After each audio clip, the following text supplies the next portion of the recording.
یہ آپ کو کیلیفورنیا کے طبی مرکز میں بم دھماکے سے ایک شخص ہلاک اور 4 افراد زخمی ہو گئے ہیں۔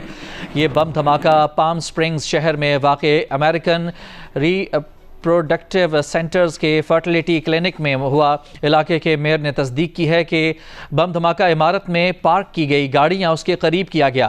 تباہ گاڑی سے کلاشنکوف سمیت 2 بندوقیں بھی برآمد کرنے کا دعویٰ کیا گیا ہے۔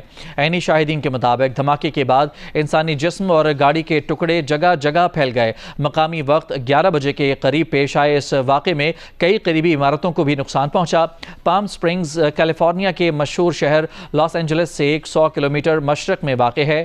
ایف بی آئی کا کہنا ہے کہ ان کے خیال میں بمبار نے فرٹیلیٹی کلینک کو جان بوجھ کر دہشت گردی کا نشانہ بنایا، تاہم واقعے میں ہلاک شخص کی شناخت ظاہر نہیں کی گئی۔ واقعے میں ایک شخص سے بات کرنے کا ارادہ بھی ظاہر کیا گیا، تاہم اس کے بارے میں بتایا نہیں گیا۔